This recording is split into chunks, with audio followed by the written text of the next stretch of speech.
Fine time நேர்களுக்கு வணக்கம். Fine time headlines நிகழ்ச்சி மூலமாக இன்றைக்கி எதை பற்றி பேச போகிறோம்னா, ஃபஸ்ட்டு இந்த விசில் அது தொடர்பான சர்ச்சையை பற்றி பேசிடலாம். இந்தியாவில் இந்த T20 உலகக்கோப்பை நடந்துகிட்டு இருக்கு. 2026ஆம் ஆண்டு ஐசிசி T20 உலகக்கோப்பை சென்னை, மும்பை உள்ளிட்ட பல நகரங்களில் நடந்துகிட்டு இருக்கு. இலங்கையிலையும் ஒரு பக்கம் நடந்துகிட்டு இருக்கு. அந்த வகையில் சென்னையில் நேற்று ஒரு போட்டி நடந்துச்சு. என்னன்னா, நியூசிலாண்டுக்கும் ஆப்கானிஸ்தானுக்கும் எதிரான போட்டி சென்னையில் நடந்துச்சு. கிட்டத்தட்ட 21,000 ரசிகர்கள் இந்த மேட்ச் பார்க்க வந்திருக்காங்க. ஸோ பார்க்க வரப்போ அந்த சேப்பாக்கம் மைதானத்துக்கு வெளியே நீங்கள் பார்த்தீங்கன்னா இந்த ஜெர்சி, கொடி, அப்புறம் நிறைய பொருட்கள்லாம் வைப்பாங்க. விசிலு இந்த மாதிரி பொருட்கள்லாம் வைப்பாங்க. எல்லாருக்கும் தெரிஞ்சது தான். வழக்கமாக அதெல்லாம் வாங்கிட்டு ரசிகர்கள் உள்ளே போயிட்டு இந்த சத்தம்லாம் போடுவாங்க. அதெல்லாம் ஒரு பக்கம் இருந்தாலும், ஏன் சேப்பாக்கம் மைதானத்தில் விசில மட்டும் காவல்துறையினர் தடை செஞ்சாங்க அப்படின்ற மாதிரி ஒரு கேள்விகள் பரவலாக எழுந்திருக்கு. இது அரசியல் ரீதியான ஒரு அழுத்தமா அப்படின்ற ஒரு பேச்சுகளும் இப்போ அடிபட்டிருக்கு. இதை பற்றி கேட்டப்போ தமிழ்நாடு கிரிக்கெட் வாரியம் அவங்கள்ட்ட கேட்டப்போ, இல்லை இதுக்கும் அதுக்கும் எங்களுக்கும் எந்த சம்மந்தமும் இல்லை அப்படின்ற மாதிரி அவங்களும் கை விரிச்சிட்டாங்க. இன்னொரு பக்கம் பார்த்தீங்கன்னா பிசிசிஐ அவங்களும் இதுக்கு எந்த ஒரு தடையும் விதிக்கல, அவங்களும் கை விரிச்சிட்டாங்க.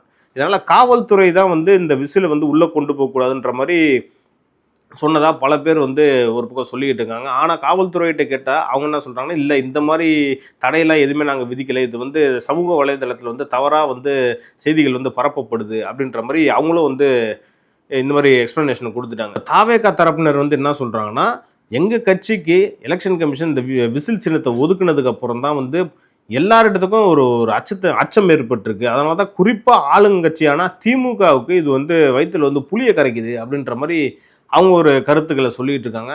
இப்போ பார்த்தீங்கன்னா அந்த கட்சியில் இப்போ பலர், குறிப்பாக இப்போ சமீபத்தில் தாவேக்கால இணைஞ்ச நாஞ்சில் சம்பத்திலேருந்து இன்னும் பல பேர் சமூக வலைதளத்தில் பதிவெல்லாம் போட்டுக்கிட்டு இருக்காங்க. இப்போ பார்த்தீங்கன்னா விசில் சத்தம் கேட்டதுக்கு அப்புறம் தான் ஆளுங்கட்சிக்கு ரொம்ப பயம் ஏற்பட்டுச்சு. அதனால தான் சேப்பாக்கம் மைதானத்தில் விசில் சின்னத்தெல்லாம் இப்போ பேன் பண்ணிட்டாங்க. ஏன்னா இது ஏற்கனவே சொல்லிட்டு தான் இருந்தாங்க. ஐபிஎல் போட்டியில் வேணால் பாருங்கள், விசில்லாம் உள்ளே கொண்டு போகவே விட மாட்டாங்க, இன்னும் கொஞ்ச நாள் விசில் அடிக்கிறதே பேன் பண்ண போகிறாங்க அப்படின்ற மாதிரி அவங்க சொல்லிட்டு இருந்தாங்க. கிட்டத்தட்ட இப்போ நடந்துடுச்சு. இது அவங்களுக்கு ஒரு பேசு பொருளாக இருக்குன்னு சொல்லலாம். இதை மக்களிடத்தில் இப்படி ஒரு பரப்புரையை கொண்டு போகிறாங்கன்றதும் சொல்லலாம். இது பொறுத்து இருந்தால் பார்க்கணும். அடுத்த மேட்ச்சில் விசிலில் உள்ள அலோவ் பண்ணுறாங்களா இல்லையான்றதை நம்ம அடுத்த நிகழ்ச்சியில் இதை பற்றி பார்ப்போம். இதெல்லாம் ஒரு பக்கம் இருக்கிறப்போ, ரெண்டாவதாக நம்ம இதை பற்றி பார்க்க போகிறோம்னா, இந்த டிஎன்பிஎஸ்சி குரூப் 2 2A எக்ஸாம் ரத்தாக இருக்குது. அதுக்கு என்ன காரணம் சொல்கிறாங்கன்னு பார்த்தீங்கன்னா, போதுமான எக்ஸாமினேஷன் சென்டர்ஸ் அந்த ஒதுக்குறதுல ஏதோ குளறுபடி ஏற்பட்டிருக்கு அப்படின்ற மாதிரி ஒரு காரணங்கள் சொல்லப்படுது. இதெல்லாம் ஒரு பக்கம் இருந்தாலும் மாணவர்களோட மனநிலை என்னவா இருக்குன்றதை நம்ம பார்க்கணும். ஏன்னா இந்த குரூப் 2 2A எக்ஸாம் இருக்குல்ல, டிஎன்பிசி, அது ரொம்ப ஈஸியான எக்ஸாம் சொல்ல முடியாது, ரொம்ப கஷ்டமான எக்ஸாம். இதுக்கு பார்த்தீங்கன்னா மாத கணக்கில், வருஷ கணக்கில் பல்வேறு மாணவர்கள் கோச்சிங் சென்டர்ஸ்லாம் போய் செலவு பண்ணி ரொம்ப ஹார்ட் ஒர்க்கை போட்டுட்டு தான் இந்த எக்ஸாமுக்கே படிக்கிறாங்க. ஸோ அப்படி படித்து லாஸ்ட் மினிட்ல இந்த எக்ஸாம் கேன்சல் ஆகுதுன்றது உண்மையிலேயே ஒரு வருத்தத்துக்குரிய விஷயம் தான் சொல்லலாம். அந்த வகையில் பார்த்திங்கன்னா, இந்த அரும்பாக்கத்தில் இருக்கக்கூடிய ஒரு தனியார் கல்லூரியில் ஒரு சென்டர் போட்டிருந்தாங்க. அங்கே எக்ஸாம் கேன்சல் ஆனதுக்கப்புறம் அங்கே உள்ள மாணவர்கள், எக்ஸாம் எழுத போன மாணவர்கள் ரோட்லேயே உட்காந்து போராட்டம் பண்ண அந்த காட்சிகள்லாம் சமூக வலைதளத்தில் வந்துச்சு. அடுத்தபடியாக தலைவர்கள் இந்த எக்ஸாம் கேன்சல் ஆனதுக்கு கண்டனம் தெரிவிச்சுக்கிட்டு தான் இருக்காங்க. ஏன்னா இதே தான் நான் ஏற்கனவே சொன்ன மாதிரி தான், மாணவர்கள் அவங்களுடைய எவ்வளோ ஹார்ட் ஒர்க் பண்ணி படிச்சிருப்பாங்க, அந்த லாஸ்ட் மினிட்ல கேன்சல் ஆகுதுன்னா இந்த கவர்மெண்ட் அதோட தன்மையை காட்டுது அப்படின்ற மாதிரி கண்டனம் தெரிவிச்சிருந்தாங்க. தாவேகா தலைவர் திரு விஜய் அவர்கள் என்ன சொல்லியிருந்தாருன்னா, ஏற்கனவே இந்த நகராட்சி நிர்வாகத்துறையில் ஒரு வேலைவாய்ப்பில் ஒரு ஊழல் நடந்துச்சு, அதுக்கும் இதுக்கும் ஏதாவது சம்மந்தம் இருக்குமா அப்படின்ற மாதிரி ஒரு குறிப்பிட்டு ஒரு அறிக்கையும் வெளியிட்டிருந்தார். ஸோ 1000 தான் இருந்தாலும் மக்கள் மத்தியில் என்ன தான் இருக்குதுன்னு பார்த்தீங்கன்னா, எதில் வேணால் நம்ம சுணக்கம் காட்டலாம். இந்த தேர்வு, மாணவர்களோட நலன், மாணவர்களோட வேலைவாய்ப்பில் இந்த சுணக்கம் காட்டியிருக்க இந்த விஷயம் உண்மையிலே இந்த அரசுக்கு ஒரு பின்னடைவை தான் ஏற்படுத்துன்ற மாதிரி மக்கள் மத்தியில் பேசிகிட்டு இருக்காங்க. குறிப்பாக எலெக்ஷன் நேரத்தில் இந்த மாதிரி ஒரு சம்பவம் நடந்திருக்குன்றது ஒரு கஷ்டமான விஷயம் தான் சொல்லலாம். குறிப்பாக திமுகவுக்கு இது ரொம்ப ரொம்ப ஒரு பின்னடைவை தான் ஏற்படுத்துன்ற மாதிரி மக்கள் மத்தியில் பேசப்பட்டுக்கிட்டு இருக்கு. ஓகே, நம்ம விசில் சின்னம் பேசினதுக்கப்புறம் நாம் தமிழர் கட்சியின் முக்கிய நிர்வாகி திரு சாட்டை துரைமுருகன் அவரோட பற்றி பேசாமல் தான் நல்லா இருக்காது.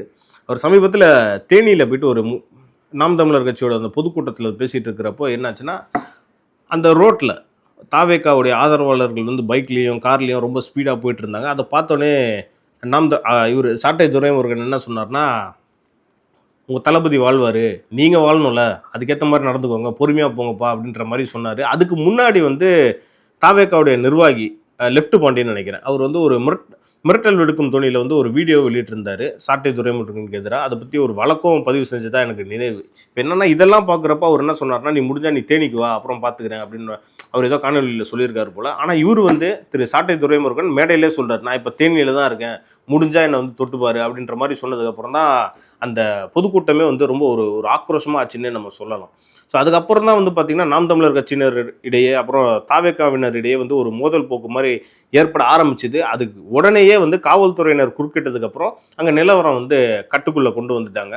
ஸோ இதெல்லாம் பார்க்குறப்போ ரெண்டு கட்சியுமே வந்து மக்களுக்கு தான் சேவை செய்யணுன்ற மாதிரி இறங்கினதுக்கப்புறம் அரசியல் ரீதியாக இவங்க ரெண்டு பேருக்கும் வந்து இப்போ சமீப காலமாக மோதல் போக்கு அதிகமாகிட்டே இருக்குது. அது வந்து தேர்தல் அரசியலாக இருந்தாலும் சரி, அவங்களுக்கான மக்கள் அரசியலாக இருந்தாலும் சரி, அது வந்து ரெண்டு பேருக்குமே அது எப்படி போகுன்றத நீங்கள் கமெண்ட்ஸில் சொல்லுங்கள். அவங்க ரெண்டு பேரும் பண்ணுறதா சரியாக தவறான்றதையும் நீங்கள் கமெண்ட்ஸில் சொல்லுங்கள்.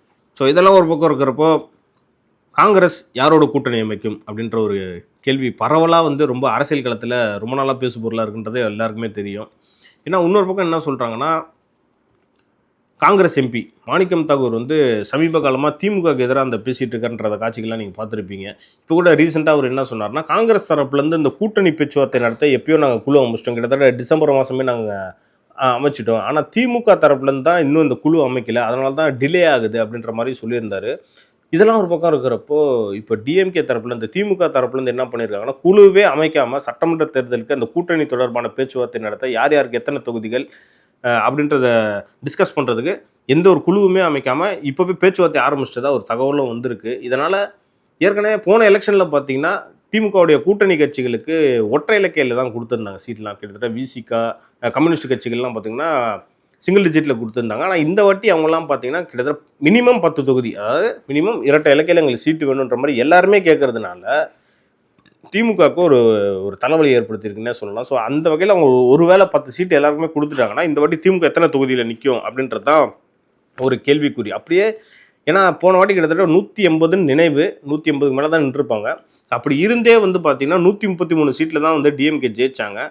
ஸோ இந்த எலெக்ஷனில் கடந்த 4 ஆண்டுகள்லாம் பார்த்தீங்கன்னா ஆன்டி இன்கம்பன்சின்ற அந்த ஃபேக்டர் இருக்கிறதுனால இவ்வளோ கூட்டணி கட்சிகளுக்கு ஒரு 10 சீட்டு கொடுத்துட்டா கண்டிப்பாக திமுக தரப்புலேருந்து கம்மியாக தான் நிற்க முடியும். அப்படி இருந்தால் எவ்வளோ சீட்டில் வின் பண்ணுவாங்க, அப்படியே மெஜாரிட்டி இவங்க கிடைக்குமான்றது தான் இப்போ கேள்விக்குறியாக இருக்குது. ஒருவேளை காங்கிரஸ் கட்சி வெளியே போயிடுச்சுன்னா, தாவேகாவோட கூட்டணி வச்சுட்டாங்கன்னா, ஸோ அவங்களுக்கு கொடுக்க வேண்டிய அந்த தொகுதிகளை வந்து மேபி மீதி இருக்கிற அந்த கூட்டணி கட்சிகளுக்கு வந்து அதிகமாக கொடுக்க வாய்ப்பு இருக்குது அப்படின்ற மாதிரியும் சொல்லப்படுது.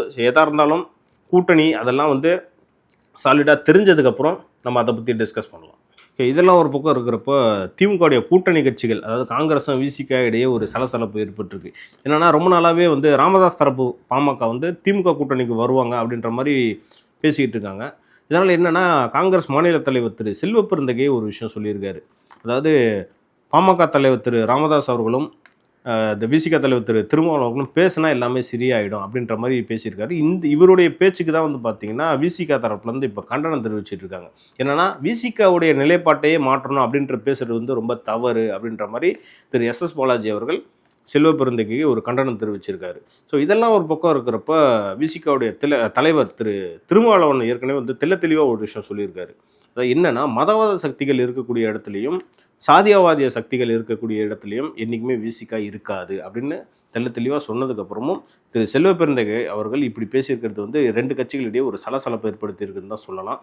என்னதான் இருந்தாலும் வந்து அந்த கூட்டணி தொடர்பான விஷயத்தில் யாரை சேர்த்துக்கணும் யாரை சேர்க்கக்கூடாதுன்றது வந்து திமுக தலைமை தான் முடிவு பண்ணணுன்ற மாதிரியும் விசிகா தரப்புலன்னு சொல்லிட்டு இருக்காங்க. ஸோ இதுதான் வந்து இன்னைக்கு ஹாட் டாப்பிக்காக இருந்திருக்கு. அடுத்தபடியாக நம்ம எதை பற்றி பார்க்க போகிறோம்னா, சமீபத்தில் திமுகவுடைய இளைஞர் அணி அந்த நிர்வாகிகள் கூட்டம் வந்து விருதுநகரில் நடந்துச்சு.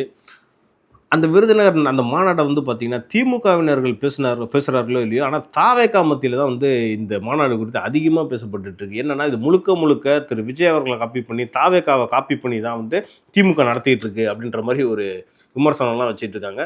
சமூக வலைத்தளத்தில் இது பற்றி நிறைய மீம்ஸும் வந்துட்டு இருக்கு. என்னென்னா, திரு விஜய் அவர்கள் சமீபத்தில் மதுரையில் ஒரு மாநாடு நடத்தினார் பிரம்மாண்டமாக. அங்கே வந்து பார்த்திங்கன்னா ரேம்ப் வாக்கில் அவர் நடந்து வரப்போ தாவேகா தொண்டர்கள் அந்த பேரிகேடெல்லாம் தாண்டி வந்து திரு விஜய் அவர்கள் வந்து மாலை போட்டது, அந்த சால்வையை போட்டது, அந்த காட்சிகள்லாம் நீங்கள் பார்த்துருப்பீங்க. அதே மாதிரி தான் வந்து திமுக இந்த சமீபத்தில் நடந்த விருதுநகரில் நடந்த அந்த நிர்வாகிகள் கூட்டத்திலையும் அதே மாதிரி தான் நடந்திருக்கு. முதல்வர் திரு ஸ்டாலின் அவர்கள் வந்து அந்த ரேம்ப் வாக்கில் நடந்து வந்துட்டு இருக்காரு. இப்போ திமுக தொண்டர் வந்து அவர்கிட்ட மாலை கொடுக்கறதும் அந்த சால்வையை போடுறதும் அதே காட்சி நடந்துச்சு. அதே மாதிரி அதுக்கு முன்னாடி திரு உதயநிதி ஸ்டாலின் இளைஞரணி செயலாளர் அவர் வந்து என்ன பண்ணுறாருன்னா அந்த செல்ஃபி வீடியோ ஒன்று எடுத்தார். அதே மாதிரி திரு விஜய் அவர்களும் முதலில் நடந்த அதே மாநாட்டில் அந்த செல்ஃபி வீடியோலாம் எடுத்தும்போது இதெல்லாம் பார்க்குறப்போ என்னன்னா முழுக்க தாவேக்காவை பார்த்துட்டு தான் இப்போ வந்து திமுக காப்பி பண்ணுது, 2 வருஷம் கட்சியை பார்த்து பவள விழா கட்சி வந்து காப்பி பண்ணுது அப்படின்ற மாதிரி ஒரு விமர்சனத்தையும் வச்சுட்டு இருக்காங்க. அதே மாதிரி திருமதி கனிமொழி எம்பி அவர்கள் என்ன பண்ணியிருக்காங்கன்னா என்டிஏ தலைமையிலான கூட்டணி தான் அந்த அதிமுக கூட்டணி அப்படின்ற மாதிரி அவங்களும் சொன்னாங்க. இதை தான் வந்து திரு விஜய் அவர்கள் சமீபத்தில் சொல்லியிருந்தாரு. ஸோ எல்லாமே வந்து பார்த்தீங்கன்னா இப்போ தாவேக்கா பார்த்து காப்பி அடிக்கிறீங்க அப்படின்ற மாதிரி தாவேக்கா தரப்புலேருந்து ஒரு விமர்சனமும் வச்சுட்டு இருக்காங்க. ஸோ அதுக்கேற்ற மாதிரி கவுண்டரும் வந்து திமுக தரப்புலேருந்து கொடுத்துட்டு இருக்காங்க. ஸோ எதாக இருந்தாலும் இந்த மாதிரி அரசியல்லாம் பார்க்குறப்போ இப்போ எலெக்ஷன் வரக்கூடிய இந்த நேரத்தில் அரசியல் களம், தேர்தல் களம் பயங்கரமாக சூடு பிடிச்சிருக்குன்னே சொல்லலாம். ஸோ இதுதான் வந்து பார்த்தீங்கன்னா இன்னைக்கான ஹாட் ஹெட்லைன்ஸ்ன்னே சொல்லலாம். அதே மாதிரி அடுத்தடுத்த நிகழ்ச்சிகளில் இன்னும் நம்ம சுவாரஸ்யமாக இன்ட்ரெஸ்டிங்கான ஹெட்லைன்ஸோட உங்களை வந்து மீண்டும் சந்திக்கிறேன். நன்றி.